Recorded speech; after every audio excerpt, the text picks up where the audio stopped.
nonstop craziness going on Yeah. here. So, guys, we have Harris Bonfiglio joining us here in the car. What's up, guys? We're doing what would we call this? A Carcast. Yeah. So right now we're on our way to go get some coffee. If you guys aren't familiar with Harris Bonfiglio, he is a fighter for reality fighting, training here in Connecticut. Since we are on Instagram, where can people find you on Instagram? What's your tag? On Instagram, it's just at Harris Bonfiglio. That's it? Yep, that's it. What about Twitter? I don't really have Twitter. I don't really like using it. It's just easier to just use Facebook and Instagram. So you've got an upcoming fight going on for reality fighting at Mohegan Sun. And guys, bear with us because he's going to be giving me directions as we do this. So your upcoming fight is in May, correct? Yeah, in 2 weeks. In 2 weeks? Yep. Who is your opponent? Justin Valentin. What do you know about him? Pretty decent striker, good all around. I believe blue belt in jiu-jitsu. You know, it's going to be a good fight. He's a tough guy, 4-1. Definitely not an easy fight. So he has about the same amount of fights as you have. Yeah, pretty much. It's going to be a good fight. Yeah, I think I have the advantage in some areas. I think some areas I have to be careful of certain things that he does. You know, so it's going to be really interesting. It's going to see, you know, it's going to be who has the better game plan and who's able to perform that night. Really, what it comes down to. You're training under a local legend here in Connecticut, in New Haven, Andrew Calandrelli, who has fought under Bellator. Yeah. There's guys training at your gym like Tyler Rose. Yep. In the past, before you've had people like Nick Newell, which we'll talk about in a second. But you also have an even further background. You were telling me about your father has a background in Taekwondo. Why don't you tell us a little bit about that? Yeah, my father started training back in the 70s with, I believe his name was Master Lee in New Haven. And my father was just, you know, got obsessed with martial arts and just did it his whole life. And then when I was like 6 years old, I was getting bullied at school. So you went to school here in New Haven? No, in Guilford. Guilford. Yeah, okay. Guilford. I was being bullied, and so he took it upon himself to start teaching me. And then one thing led to another, and I fell in love with it. And you could just tell I was like born for it. And you know, I started competing in my first world championship when I was 8 years old. Wow, man. Yeah, and I got on the U.S. team when I was 14. And then I tried out for the Olympic team when I was 16, and I didn't get on because I actually I broke my lower back. Wow. Yeah. At what age? At 16. 16 years old, you broke your lower back. Yeah. So, speaking of injuries, really quick, I know that you're coming off of, what did you have, a broken foot or something like that? Or stitches? It was right after I fought Mike Kimball. Mike Kimball? Yeah. Wow. Yeah, I beat him with the amount of triangle TKO. And just for anybody out there that doesn't know who Mike Kimball is, he recently fought for Bellator, and I recently spoke to him, so he might be coming on the show the next couple of weeks. He was just on the Bellator main card. You have a win over him. Yep. And so does my friend that I train with, Justin Chrissy. He beat him at the last reality fighting that he fought at. So reality fighting is at Mohegan Sun, man, and I think it's really funny because I went to watch your last fight, right? Yeah. And it's so cool seeing like the community there. But when I was a kid, when you were a kid, people weren't going to watch fights with their families. They were going to baseball games, soccer games, basketball games. Yeah. 2018, man, that place was packed with legit families. It wasn't just like single 30-year-old men. It was actually full families that were coming out to watch everybody fight under reality fighting. I really love what the sport has turned into. I remember watching it. The first fight I saw was the Ultimate Fighter Season 1. I think Forrest it was Griffin Stephen Bonner and Forrest Griffin. That's what immediately just like, wow, this is real. You know, and I wanted to take my martial art to a new level. And what do you remember about that? Because that's when a lot of people started recognizing MMA, like in our homes. I remember my science teacher talking about it the next morning in class to start the day off because everyone was watching that finale. It was just amazing, the amount of heart that you just saw, the technique. I mean, it was boxing, it was kickboxing, it was wrestling. I mean, it was all over the place. And you were like, wow, this is what a real fight would be like. It's not like, like my Taekwondo matches where you get a couple points and if you knock the guy down, they stand back up, or a boxing fight. Like, this is as real as it gets without weapons being involved and you fighting in the pavement. You know what I mean? So it was like as real as it could possibly get, and it was. And that's how they true. promoted it too, as Yeah, real as it gets. It really is. But it was just amazing to see because it's the pinnacle of all art forms. So also that season of Ultimate Fighter, you had some old school guys on that season. A lot of people are talking right now. The coaches on that season were Chuck Liddell and I think Randy Couture. What do you think about older people their age fighting still to this day, or do you not really have a comment on it as long as they're cleared? It's like a weird. It's like a weird feeling. It's like I love it at the same time because they're the pioneers, man. Like you can't talk trash about people these will guys. tune in for it. Yeah, they will. But at the same time, just my heart aches for them. It's like I don't want to see them fight. I don't want to see them get hurt. You know, it's like it's hard to watch. Yeah, it's hard to watch. It's honestly sad. I mean, I wish there was something else. You know, have them do an exhibition. You know, match with gloves, headgears, and I mean, there's different ways. Longer breaks, stuff like that. Hell, even let them take some performance-enhancing drugs. I mean, at that age. At that age, yeah. If you're doing that fight at that age, let them. Especially Ken Shamrock, I think he got suspended for methadone because he can't take painkillers. Yeah, because he had an issue with it, and he got suspended for 2 years. It's like, what the hell? I think a lot of hurting. Yeah, I think a lot of the things that guys get suspended over, I think it's a lot of BS. There's some guys that that they actually need it, like Bigfoot Silver, for example. Like the guy actually needs testosterone. Yeah. And ever since they stopped him from using it, I mean, he's been on a losing streak. He's got giantism, right? Something like that. Giantism. Yeah. And you can just tell from his facial structure. Really quick, how does that sound through your headphones? Oh, that sounds great. It sounds perfect? Yeah, perfect. All right, as long as we got perfect audio. Guys, reality fighting, like we were just talking about, a lot of families are showing up for it. What do you have planned for this time around? The training camp, how's this all going? I've trained... Because there's a lot of people that come. I mean, this place was legit packed. Yeah. Even early for the grappling. Again. Yeah, it's going to be packed again. So what is this training camp, been like? Pretty intense, actually. This is probably the hardest I've ever trained for any fight, even my last title fight. I thought I trained hard for that, coming off... it was hard because I was literally fresh right off ankle surgery, major ankle surgery. That's what you were getting fixed, was your ankle. It was funny. Right after I fought Mike Kimball, it was like a week or two later, I stepped in a hole at work. And freak accident, and just snapped my ankle apart. It wasn't the guy pushing forward trying to knock my head off. Fight. it was me in a battle with the morning. Yeah. Right? Yep. It was a battle with Monday morning. That got the best of Harris. So, man, the last name. Obviously, you're Italian. I'm Italian. We're from here in New Haven, Connecticut. My family came over from the boat in Italy. Same thing. I'm always talking about the pizza here, how awesome the food is here. Let me know a little bit. Let our listeners and your fans know a little bit about your family's heritage here. Let's see. My grandmother came. No, her mom and her dad. Wait, really quick, guys. We gotta order some coffee. So bear with this. This is good. Welcome to Dunkin' Donuts. What is cold brew? Cold brew is an ultra smooth, full-bodied, made with cold water and soda. Would you like to try cinnamon cold brew today? It sounds good, but no. May I help you? What do you want? Anything you want. Yeah, just a medium black iced coffee with 3 Splenda. A medium black iced coffee with 3 Splenda.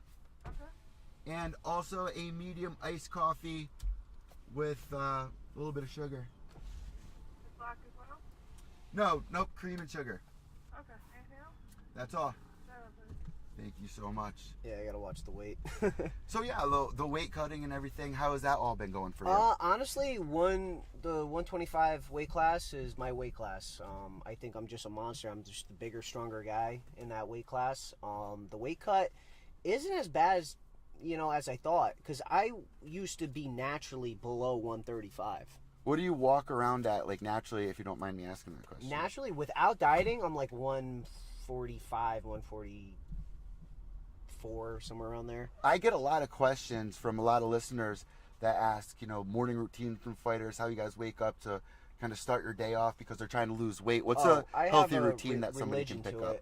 So it depends on what day, I have to get up. But, on Mondays, tomorrow I have conditioning at 5:30 in the morning at Over the Top Athletes in North Haven. And So I wake up at 4:30 in the morning. Wow. And the only thing I have is black coffee. I don't eat anything. I go and I just do conditioning. Is that hard to get used to, black? No. Black coffee? No, I mean, it's just a mindset. You know, to me, it's like... Oh, because a lot of people talk about sugar and like sugar rushes, crashes, and stuff like that. But also the weight that you gain just from sugar or milk. Oh yeah, is ridiculous. It's ridiculous. I mean, sometimes I'll give myself those cheat meals. Like this fight, I've actually been able to have more cheat meals just because of how much muscle I gained. I seen that on your harder. Instagram. You have all these meal preps. Is that you that picks I all cook that everything. out? That's all you. Yeah, dieting is so much easier than people think. You just got to learn how to cook.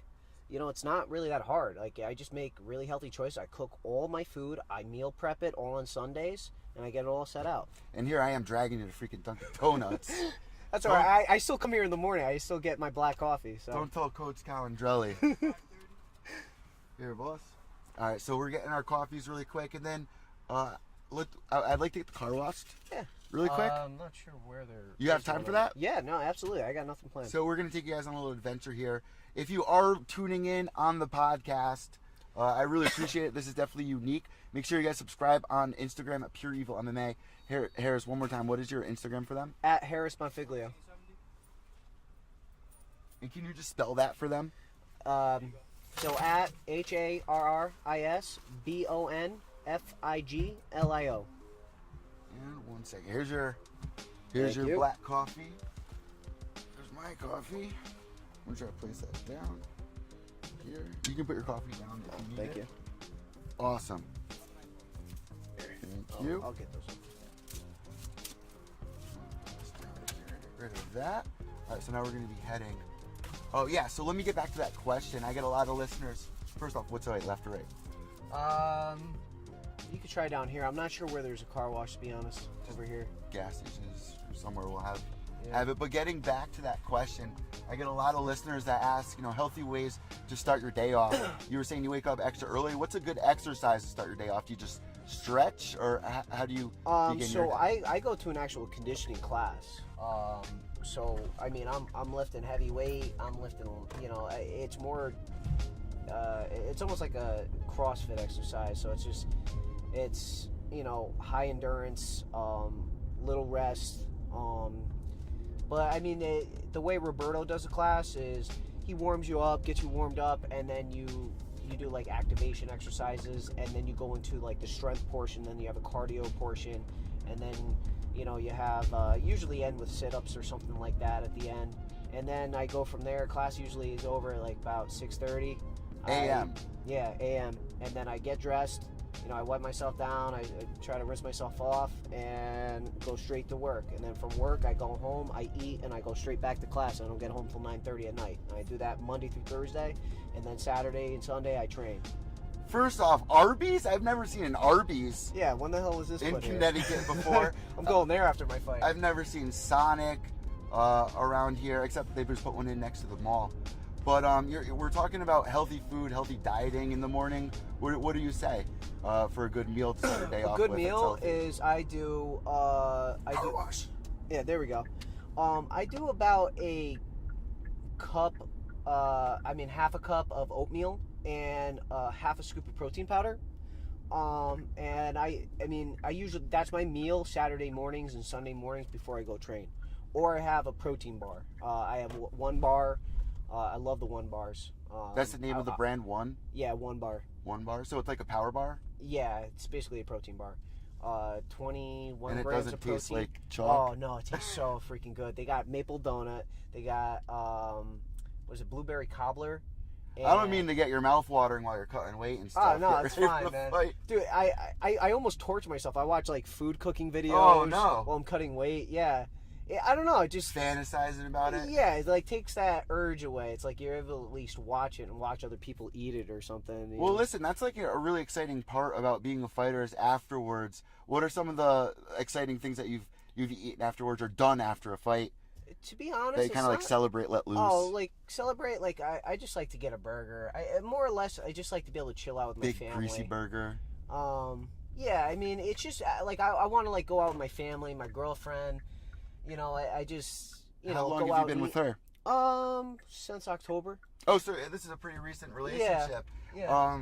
Man, I got to give any girl or guy that's dating a fighter credit because that's definitely a tough thing. It is a tough job. How's she dealing with that so far? She's good. I mean, you're telling us your schedule. It's like you wake up at 4:30 in the morning. You must not get home till real late. She really, she supports it, and she really believes in me, and everybody around me believes in me. They see how talented I am. They see what I'm able to do. I just had a bad luck, going at it. In the beginning, my first school I trained at, Carlson Gracie. I mean, no disrespect for those guys. I love those guys. Where was that gym? It was in New Haven, okay. But it wasn't like an MMA gym. It was just a traditional gi jiu-jitsu gym. And they helped me get started, and I will always give them credit to that. Those guys got me started. That was my very first fight. And then I fought a second time under them, and I fought at 145 pounds. Which was my natural weight. I think I ended up weighing like 140 on the scale. And the kid you came in underweight? Yeah, I was underweight. Wow. Yeah, so like I didn't train right for that fight at all. I ended up, losing that fight, and it, made me take a step back and look, and made me question, like, all right, if I really want to do this, I need to join. Shit, we can't get out the car. We need a drive-through wash. You need a real gym. Yeah, so how long have you been with Andrew Calandrelli? 2 years. Oh, so you're pretty new to that gym. Yep. What's it like for somebody that's listening that might be local around New Haven that wants to walk into a gym?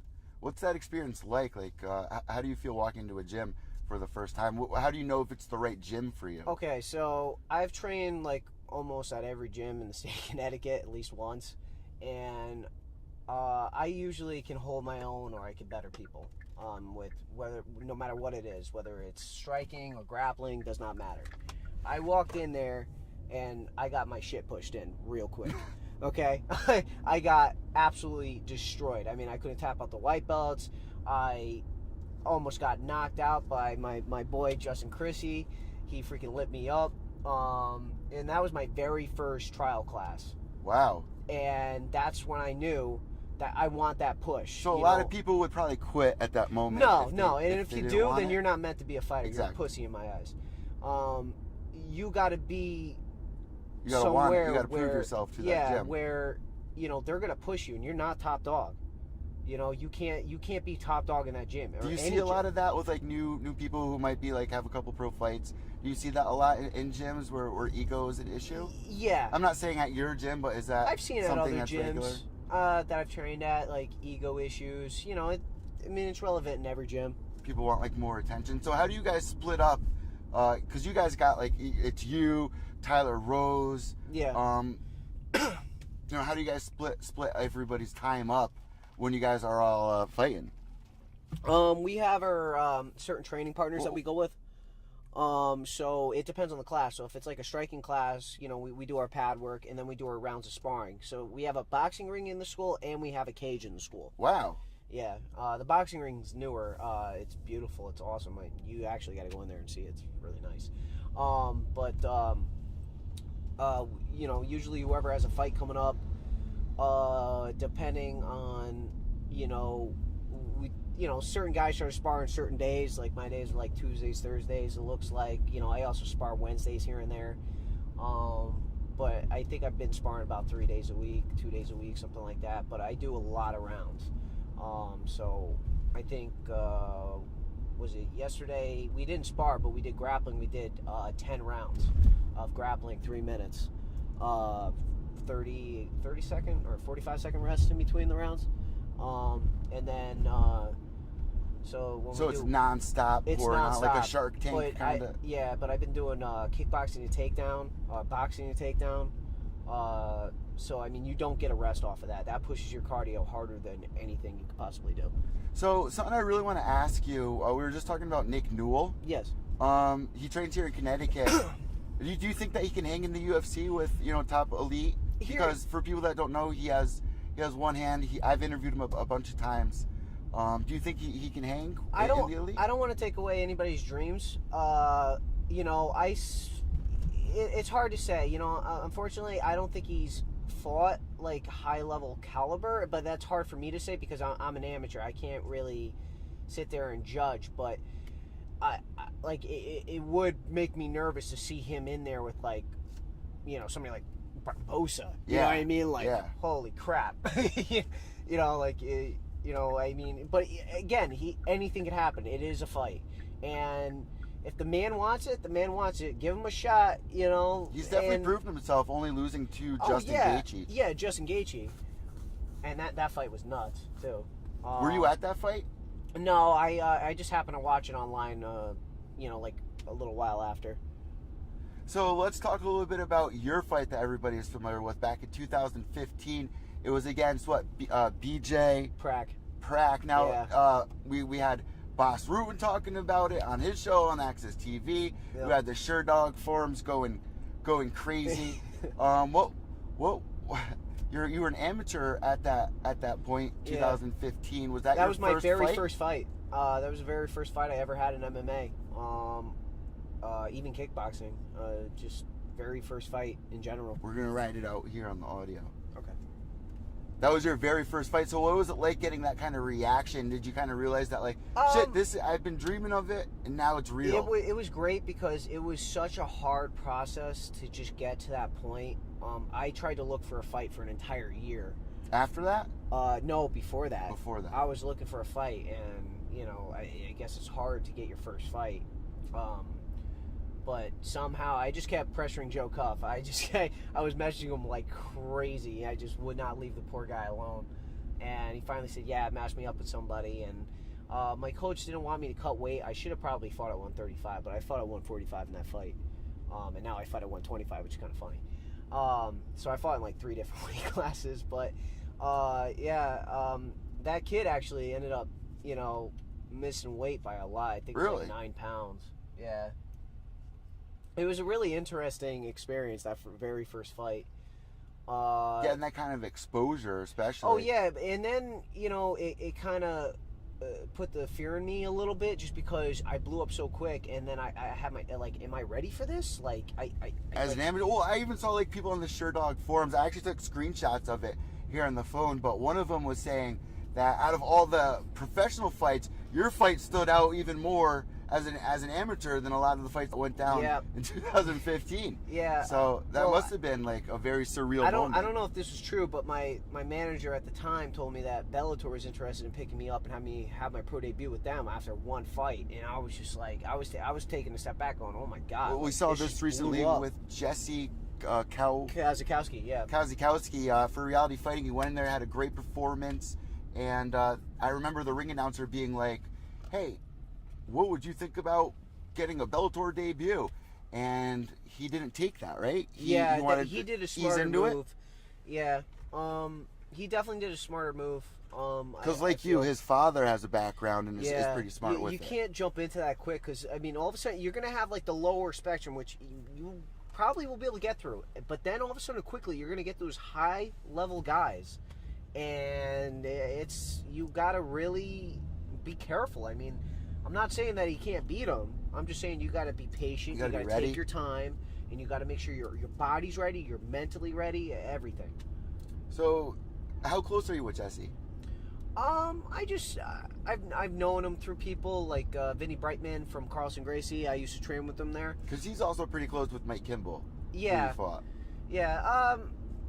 Yeah, I think they trained at the same gym. Yeah, right? they trained at the same gym. Me and Mike had a little bit of a dispute online, right after my fight, which with him. Yeah, just because he said the fight was stopped too early, but this is the juicy stuff that people want to hear. So yeah, I mean, if you feel comfortable talking about it, I have no problem talking about it. I have no disrespect for the kid. You know, I'm glad the kid's living his dream.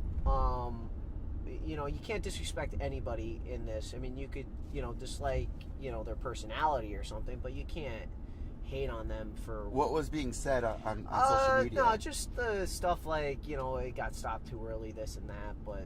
He was saying like it was a fluke that... Yeah, but he didn't want to accept the first that round, lost. The first round was an 8-10 round. I mean, he I don't want to talk down upon the kid, but his skill point at that time, just grappling-wise, was... wasn't even relevant. It was like nothing there on the ground. So I just dominated that area. And I just happened to get a triangle. I had him in mount, and I was punching him, and he kind of did a hip up and swept me over. And I'm really good at countering that. So I got the overhook, slapped on the triangle, and I knew he liked to slam people. I watched his fight, and so I knew he's really aggressive. And so I just hooked the leg. And when you go to pick somebody up and you hook the leg, which that's why I think it's the dumbest thing to try to slam somebody, you hook the leg, and they're gonna fall over. They're going to roll over, and then you're in mount, and then it's game from there. You have an arm bar, you have the Kimura lock, I mean, you have everything. And I decided to go with the TKO. So with everything that's said and done, would you ever take a rematch with him?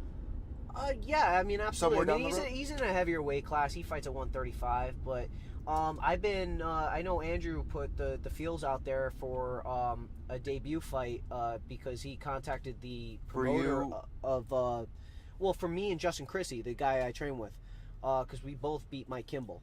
So Justin beat him round 1 with an armbar, and I beat him round 2 with a mounted triangle. So. And you're not trying to take anything away from him. He was just on the Bellator main card, but I mean, he's a very tough kid. He was very nice up to the Facebook incident, but things get heated. You got people trying to fight one another, yeah. Of course. Yeah, I mean, I don't hold it against him. I don't. I like to be able to sell the beef and shake his hand. I don't want to have hate with anybody. So another interesting thing, Bellator, recent success with the roster that they're picking up, not only with familiar names, but some of the younger names as well. I think they're competing more and more with the UFC when it comes down to offers for you guys coming up, whether it's on a short notice fight or something. But they like to do a lot of one contract fights. Are you trying to get your foot in on that? Oh, absolutely. After this fight, if I win this fight, because they call if somebody gets pulled out, they call. Oh yeah, they all call. over. Yeah, all over. I know Andrew's gotten that call a couple times for. I think he's a Bellator fighter. Yeah, I think he got that call for Tyler Rose a few times. I want to say, but I don't think it ever went through. I'm going the right way, right? To circle yes. back around? So I go right, this Universal Drive. Yeah. Go over.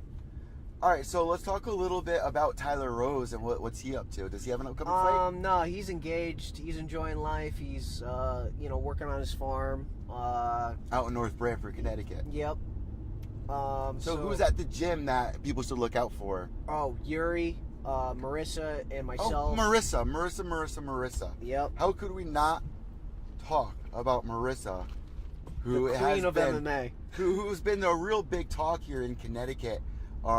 Between boxing, she's fought on reality fighting, but something happened recently where her opponent got pulled out of a reality fighting card, and she wasn't able to fight. Correct? Something like that? No. Well, that was the past. She just came off of hip surgery. She just came back from that. This opponent hasn't really pulled out. I don't. Not this opponent, but I remember there was actually a lot of opponents that pulled out from her fights. Really? Nobody wanted to fight her. Because I remember I saw her face and everything on like the reality fighting promos that they hand out, like those little cards. I mean, she's used to it. I mean, opponents pull out on her all the time because she's gifted. I've actually grappled with her and I boxed with her, and is she the only girl at the gym? No. There's other girls. There's other girls at the gym? Yep. So have you seen more and more girls start pouring in as... Yeah. MMA I is definitely coming see around. with like the beginner classes, more girls are signing up. Young? Yeah, Old? more younger, like, maybe 20s, early 20s. Really? Yeah. So, I mean... Just looking to exercise or actually looking to fight? I think just right now, exercise. Just there are a feel it couple out? that are interested in fighting. I mean, do you have people coming in and be like, I want to fight? Like, have you had anyone like that? Mainly with the guys, but I mean, they get walk humbled. off the street. Yeah, they get humbled pretty quick. Do you see that at all? With what?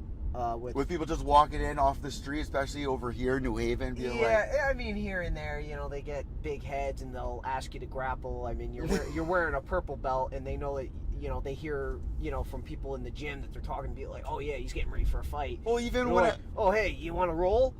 even when I was on my way to the gym, I got a little lost, as you know. So I pulled over at the Krausers. I was asking somebody. He's like, oh, I see a bunch of kids all the time outside up the road over there. It's got to be up there. So, yeah, people around here obviously know that there's a gym, and I wouldn't be surprised with Conor McGregor being a huge star that he is, that people want to go into these MMA gyms and see if they can hang with, you know, some of the local guys. Yeah, that's not a good idea. No. It's not a good idea. Not at all. So what about Andrew Calandrelli? He is under the Bellator banner, but he's kind of been inactive lately. He was trying to get back in it. Then what happened? I mean, what's going on with Andrew right now? I believe, you know, he said he's retired from fighting. Oh, he retired? Yeah.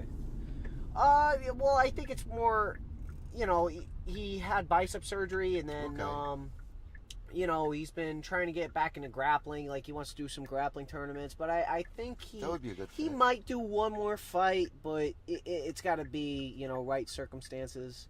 You know, he is, I think, 41, so... And at this point, it does seem like he has a lot of really young wants to talent focus to on invest coaching. in. Yeah, I mean, he's got me, he's got Harry, he's got Marissa, he's got Yuri, he's got Justin Chrissy, he's got Nick Gialetti. So he's got quite a big pool. And when you're at these shows and you're at reality fighting and you're a local and you hear Andrew Calandrelli's in North Haven, Connecticut, people go crazy when they hear like their hometown and stuff like that. Yep. So there's a lot of upcoming rising stars outside of your gym. Is there anyone that's kind of caught your eye that around Connecticut in general? No, not even in your weight class, just anyone in Connecticut that's up and coming, either a wrestler or high school that we can look out for or anything? Like who's the number one fighter in Connecticut right now, you think? Number one fighter in Connecticut. I mean, not talking about like Glover Teixeira or anything. I'm talking about like for like amateur up and coming. Yeah, like people look out for it. Without a doubt, my boy Yuri. Yuri. I don't know how to pronounce his last name. He's got a crazy Russian last name. But yeah, my boy Yuri. He trains at your gym? Yep, he trains at my gym. So he just won the Golden Gloves of boxing. Wow. Knocked out 5 opponents. So he has an upcoming fight? Yeah, he has. He just got offered a fight this week actually. For reality fighting. For reality fighting, he took it on short notice. The same card that you're on. Yep. And it's all going down May 4th. At Mohegan Sun. I cannot wait for this. This was a fun car ride. Yeah. We are almost circled back at the gym. Harris, I want to thank you so much for joining me. It's been a long time coming because you've been peeping the Instagram page, the podcast. I've been peeping your fights for years now. So this was a long time coming. Yeah, to do this. For people on Facebook, are you on Facebook for that? Yeah. Just Harris Bonfiglio, just my Facebook page. And yeah, Instagram, at Harris Bonfiglio. So also here in Connecticut, your father, Taekwondo, you said that he has his own place? We used to. We shut it down so I could pursue my MMA career. It was just too much to maintain between him and myself and train full time. You know, I have a career with work and but I also train full time like a pro athlete. So, you know, I don't mess around. As we get to the last closing minutes of this podcast, let's get into some really fun questions that people can, you know, relate with you with. Sure. Music. Are you a big fan of music? Believe it or not, I know this is going to sound weird, but I don't listen to music at all. No? No. Not even before fights? No, ready? Actually, I prefer quiet. Calm, cool, collected. Yeah, I don't know what it is. It's just, if you need like setting music, a fog in your head? Yeah, if you need music to hype you up, then something's wrong.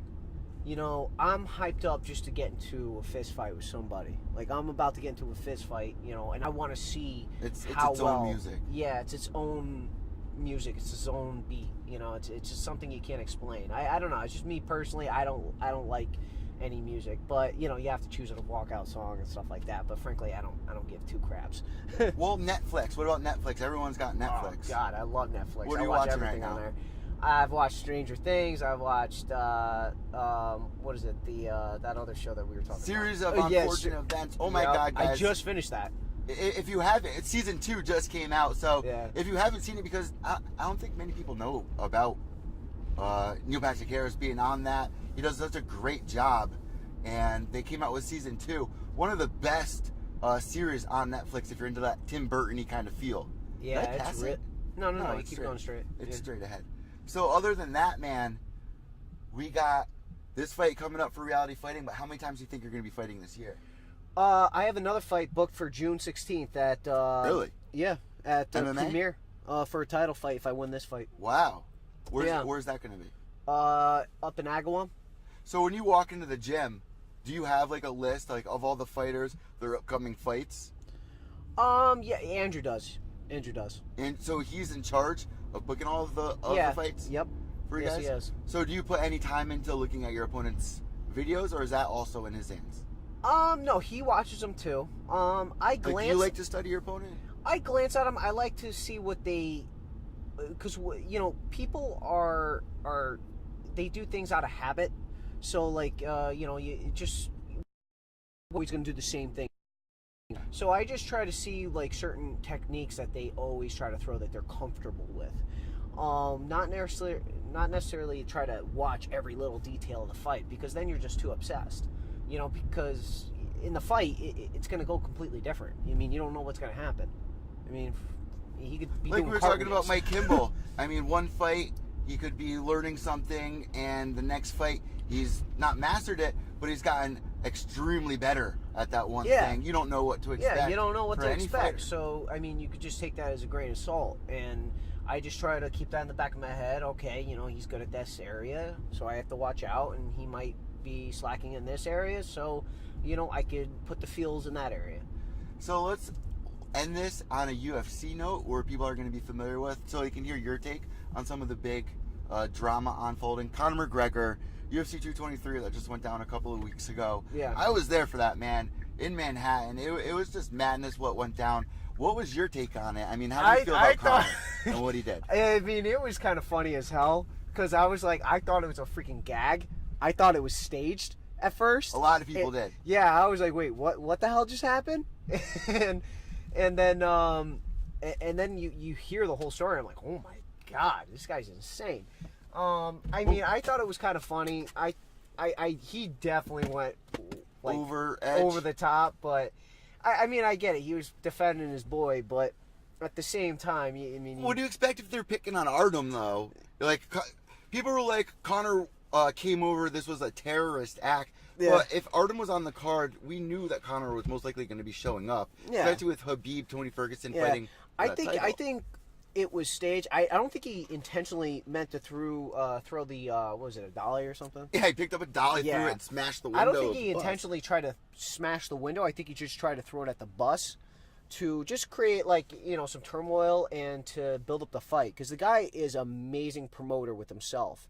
It's almost perfect now. You got Khabib leading, and it's just the perfect promo. They even use the footage on Embedded, and it's like illegal, not illegal, but they need to use that footage in court. Oh yeah, they're using it to promote the fight for people to tune in. Yeah, exactly.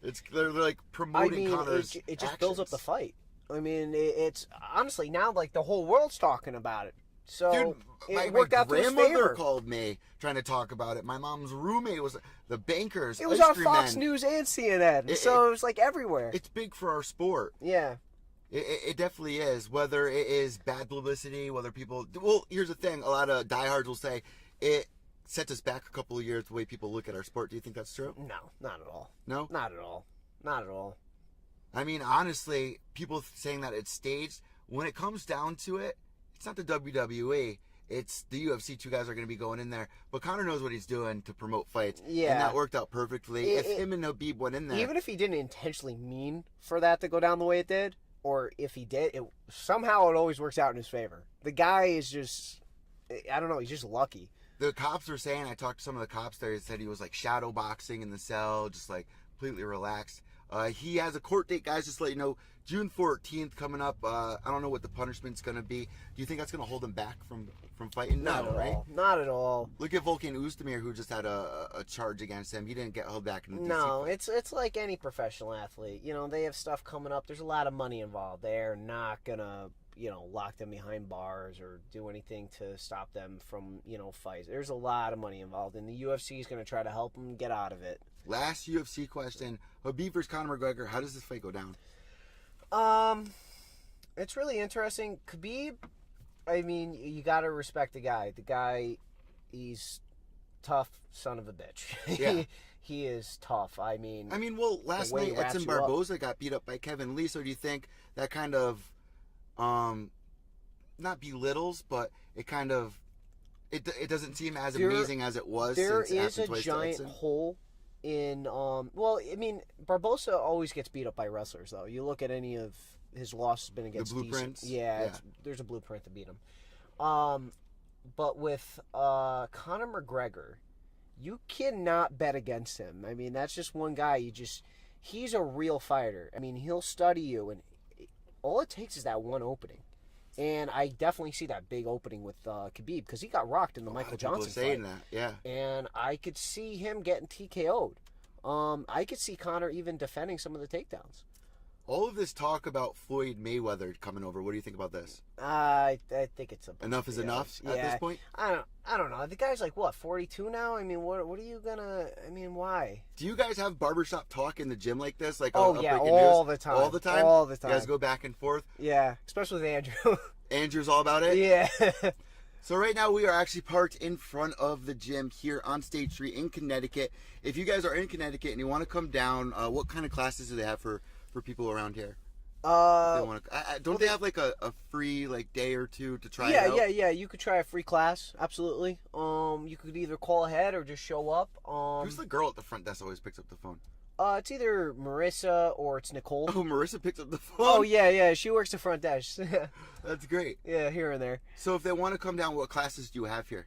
On Mondays, I think we have like a women's boot camp before the class, and then we also have children's classes. I'm not too sure what times those are at, but you could just call and get the information with that.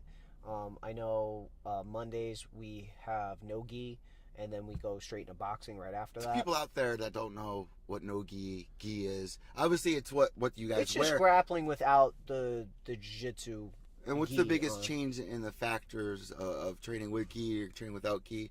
I mean, it's easier to get submissions. Grips. Just grips. Yeah, to be honest, that's really it. Just grips. It's So just, for fighters, it's should slower. you be training in a gi at this moment in your career? I You use guys go it. back and forth No, to it? I still train the gi twice a week, but I use it more of like to help find- me cut weight and stuff like that. Like It so helps you sweat. I'll train with the sweatshirt on and with the gi on, stuff like that. But it also works your technique and your strength, your pulling, and I work my guard passes and certain things like that. I like to learn all aspects of martial art, not just one. Yeah, try to get well-rounded in all of it. Yeah. And you have such a great background in Taekwondo. Yeah. Before we let you go here, man, I'd love to come down here, talk to some more of you guys here, because there's a lot of growing talent, like we said. Tyler Rose, you were naming the Russian kid. What's his name? Yeah, Yuri. I will get you guys that tag here on the podcast if you're listening on iTunes, Podbean, Stitcher. Just look down below in the description. I'll also be putting Harris's tag for Instagram down below, so all you gotta do is click that. And his upcoming fight is going down at Mohegan Sun May 4th. and we will catch you there, brother. Thank you so Yep. much for Thank joining you. me. The inaugural Carcast. Yeah. I mean, First one, this right? is great. It's so close. Yeah. I mean, I live 5 minutes away from here. This is so You convenient. gotta come down and watch. It's we got a lot of talent in this gym, and without a doubt, we're a good group of us are either going to be in the UFC or Bellator, without a doubt. I mean, me, I'm probably going to be going pro real soon. Probably like right after. What one goes or two into more that fights. decision? Who makes that decision? Really, Andrew. Andrew? He lets you know. We've talked about You it don't here really and there. think I about think it. 2019, I'm going pro. I'm at that level now. Yeah, I've had enough amateur fights. I've had. How many good amateur experience. fights do you think people should have before going pro? Because some people just take 1 or 2, I and don't some think it's people smart take to 20. do one. Yeah, I mean, you don't need 20 amateur fights, but I would say somewhere between, like, maybe, I don't know, somewhere between 5 and 10 amateur fights. I think that's a good. Stepping process to go Yeah. pro, because once you do go pro, like, it's ridiculous. It's not like baseball or the NBA where at the end of the year your record's wiped clean. Every fight really counts. Yeah, it so really you gotta does. be ready. That's why it's good to have a pretty decent MMA amateur career, because you need to lose as an amateur. You need to lose. Like, you need to fight hard opponents that are good in one area, so you know what it's like to be in that area. That's what Andrew talks about all the time. He's like, as an amateur, you need to try to, like, not purposely lose, but you need to lose fights so you know where you need to strengthen them. So when you go pro, you don't have those problems. One last thing I wrote down that I want to talk to you. You're talking about you work in the office. Mm. Cutting weight, man. I saw they had a cookie party that you had to suffer through. Yeah. How bad did that suck? It sucks because one of the residents there, the father owns Donut Crazy. Oh God! So he's bringing in all these crazy donuts that sound banging. Every week. It's so difficult, but you know, I just focus on my work, and I'm just. You got to be mother driven. effing him under your breath, like, oh, get these donuts away from me. Yeah, I mean, I just sip on my black coffee, and you were saying you like enjoy like almost like looking at food porn. Like, yeah, like yeah. not being able to eat it. Yeah, It's crazy. it just gets those. I don't know. It just takes the urges away, and also just a lot of motivation. All right, man. We're gonna be letting you go. What is it gonna be looking like here on out until your fight? What are you gonna be doing? Right now, camp-wise? just cutting a little bit more weight. I don't have a lot to go. Comfortable? Yeah, I'm pretty comfortable. I'm within that 10-pound You're not gap. gonna be doing any hard sparring at all. Is that all? No, over no. with? I have another hard sparring this week. Another hard sparring this Yeah, weekend, and that's it. Yeah. And then I usually spar almost like probably Tuesday. Would probably be my last the week of the fight. And what do they do? Do they do like Shark Tank drills where they one guy after another to keep you on your feet? Yeah, sometimes here and there. Something like that? Yeah, sometimes. It depends. Like right now we're on the downward spiral, so we're trying to level it out and slow it down a little bit because we're all cutting weight now and trying to make the fight, so we're going to be a little bit weaker and tired. But it is what it is. Like I'll still box. I try to keep my timing sharp. I still grapple. I grapple up to the day before weigh-ins. What about accuracy? How do you practice your accuracy? Have you seen like these laid up games that people are doing? Like Chris Weidman's doing it and stuff like that for like games? Yeah, it's like a big thing and like little dots will light up. And you gotta get the dots. It's something new that they're trying to do. I mean, I could see how that could help you, but personally, It kind of reminds me of like Three Ninjas. Remember that old school movie? Yeah. Remember the grandfather had the big dummy with the points and stuff? It kind of exactly. reminded me of that. Yeah. I mean, personally, I believe that you just have to do a technique 1,000 times. Shout out to Tum Tum. All right, man. I really appreciate you joining me here at Pure Evil MMA. This was fucking awesome. I want to come down and check it out. This is exciting, man. Yeah. There's so much upcoming talent here between you, Marissa, Tyler. I mean, it's just endless. Connecticut, I hope that you're proud. Stand up for Harrison at Reality Fighting when he joins us May 4th. May 4th. It's going down. Thank you so much, Harrison. Thank you very much, man. I'm going to be Really calling him appreciate Harrison, whether you like it or not. That's all right. Have a great one, guys. Follow him on Instagram. Behave yourself.